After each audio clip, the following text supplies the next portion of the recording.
Good afternoon and welcome to MASN All Access. I'm your host, Paul Mancano, coming to you from my apartment in downtown Baltimore. Thanks so much for tuning in. We'll be joined by Steve Melewski of MASNsports.com in just a bit. Well, it wasn't technically J2 this year, but the start of the new international free agency period was just as important for the Orioles in 2021 as it was in 2019, if not more so. This past Friday marked the first day teams could sign members of the new international free agent class to deals. It's a market in which the Orioles have increased their presence since Mike Elias took the reins. This year, the O's took what Elias called a, quote, gigantic step, inking 17 amateur free agents to deals, 2 of which were to deals worth 7 figures. Those 2 players are Samuel Basallo and Michael Hernandez. Basallo is a 16-year-old catcher from the Dominican Republic. He signed for $1.3 million. That's the most ever spent by the Orioles on an international free agent. Hernandez is a 17-year-old shortstop from Venezuela. The O's gave him $1.2 million. Hernandez was listed as one of the top 30 prospects in this international class by MLB Pipeline. Elias and Orioles Senior Director of International Scouting Kobe Perez both acknowledged just how important Friday was. Yeah, I think this year we've kind of shown that, we're ready to go all in. Like I've mentioned in the past, year by year, it's going to be different. We just got to weigh the market, analyze what's best for the Orioles, and then make a decision. But, I think we're ready. We've already, put our feet in the fire down here, and we're seeing all the top guys. So, we're in a good situation there. The importance of the Latin American July 2nd style international scouting has been fueled by the changes we've seen in the game of baseball the last 20 years. Younger players being able to come up and impact the game so immediately because of the quality of player development that's improved across the game, and also the quality of player development in these countries. Now they comprise about a third of the young talent or the overall talent in Major League Baseball. And I think it's arguably more of the star talent right now, or it's looking that way. So being really good in this market is essential to any team. And we had and really have some catch up to do still, but this class was a gigantic step. Starting in Kobe started with us in January of 2019, and because of the way that this market works, that is a pretty late start on what was going to be a 2020 July 2nd, 2020 signing class, and then obviously got shifted due to coronavirus to this January. So to get 2 of the premier guys in the class starting that late is difficult, and Kobe was opportunistic, and we're excited about these players and others in the class. And I do think we've got guys here that immediately enter the conversation for some of our top prospects, and I think it's going to be exciting to see a couple of these guys play well and then rise up the ranks. So big step for us. Here are some more names you should probably read now, then just file away in your brain for a few years. These 16 and 17-year-olds each signed deals with bonuses between $300,000 and $400,000. Of the 17 members of the Orioles international class, 13 are from the Dominican Republic and 4 are from Venezuela. Interestingly, the Orioles only signed 2 pitchers to 15 position players. Elias noted that part of that is due to the fact that pitchers tend to develop later, making them difficult to scout at a young age.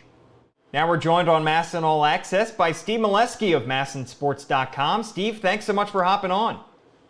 You got it, Paul. So last year's class, in terms of the Orioles international free agent class, over the entire course of the class, they ended up signing close to 50 guys, but they opened their 2019 J2, July 2 signing period with a little fewer than 30 guys. This year, they open it with 17 players. So a smaller number of signings made on the day that international signing period opens. But Steve, it feels like this class of these 17 guys is a little bit more top heavy than the one the Orioles signed in 2019. It was a history-making class, Paul. The Orioles have never signed a international amateur to $1 million or more, and they signed 2 players to that, as we know, as Samuel Basalo got 1.3 million, the 16-year-old catcher, and Miguel Hernandez from Venezuela, the 17-year-old shortstop, got 1.2. So as I wrote in my blog, there were entire years in the past when 300,000 or 400,000 may have represented the Orioles' entire spending on an entire class. This year, they signed 8 total players for 300,000 or more bonuses. 8. I mean, again, that was the amount for an entire year. Now they have 8. And the class was smaller this year because of that, Paul. In international, the scouts have to work well in advance.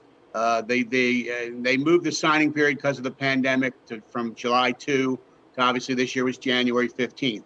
But in the past, when it's been J2, as they call it, you don't just go to the Dominican in June and pick your players.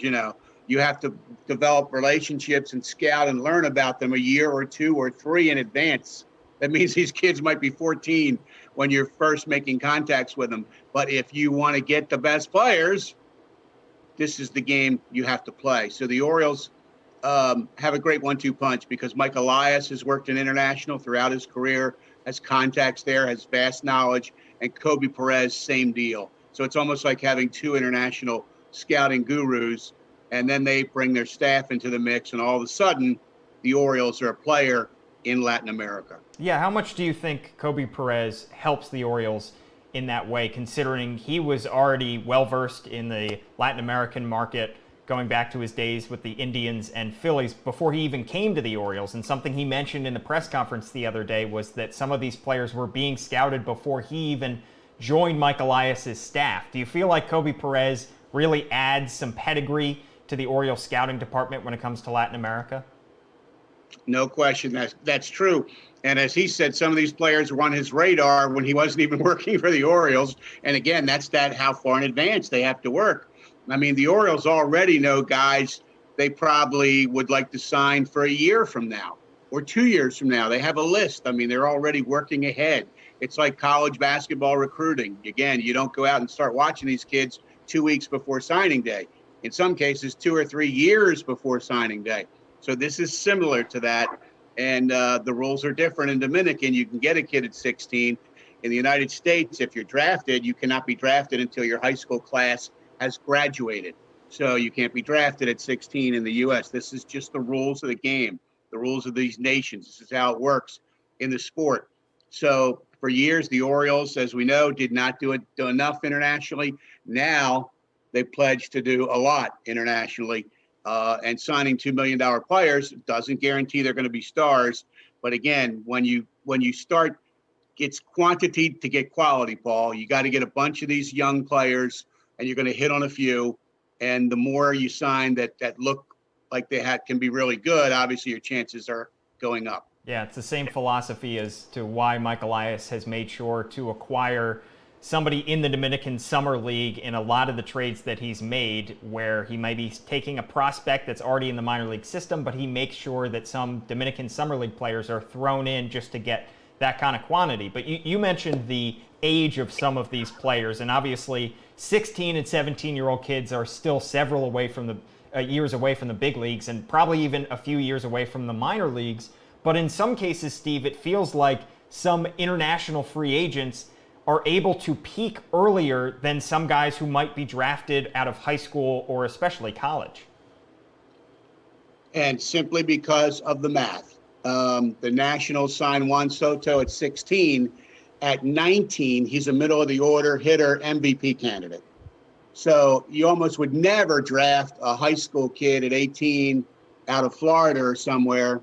And at 19, he's hitting in the middle of the order in the major leagues. The math, again, the 2-year lead up head start that these players can get makes all the difference. It's like Mike Elias said during the Zoom interview, not only is it about a third of the clubhouses are international, but he said it arguably a higher percentage of the stars.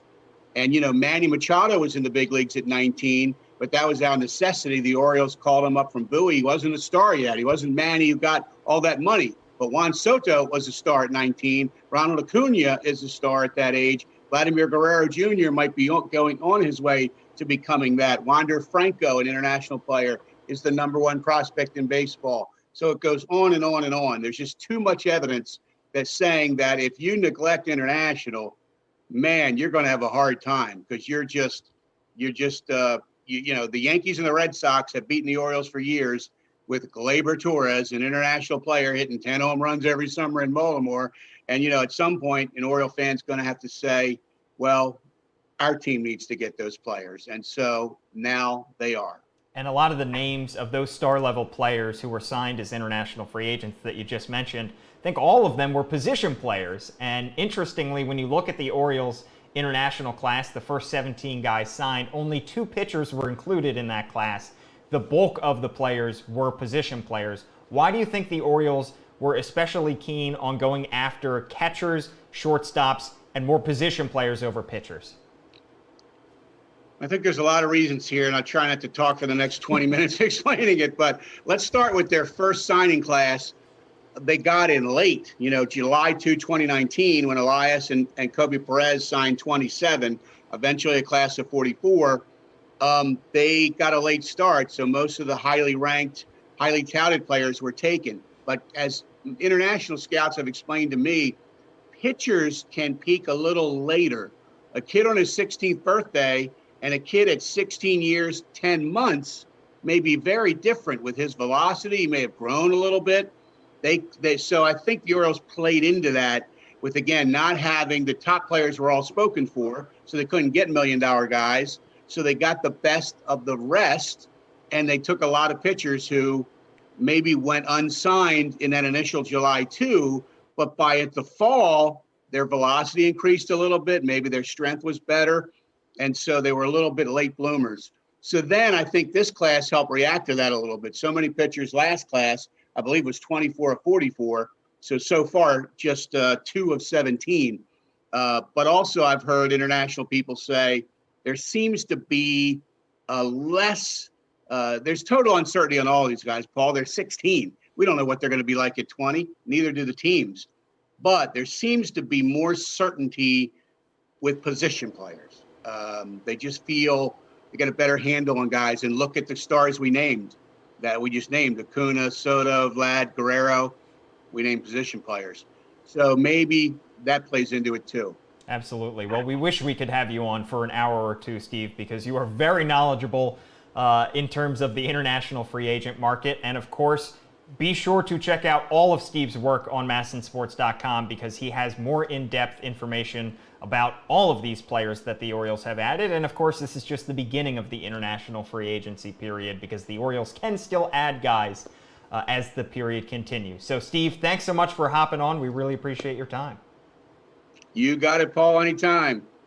Friday wasn't just the start of the new international signing period, it was also the deadline for teams to reach deals with their arbitration-eligible players. The Orioles only had 2 unsigned players left who fit that bill coming into Friday: Trey Mancini and Anthony Santander. One deal was done on Friday, the other was not. First, Mancini and the Orioles agreed to a deal worth $4.75 million for the 2021 season. Those are the same terms as Trey's deal for the 2020 season.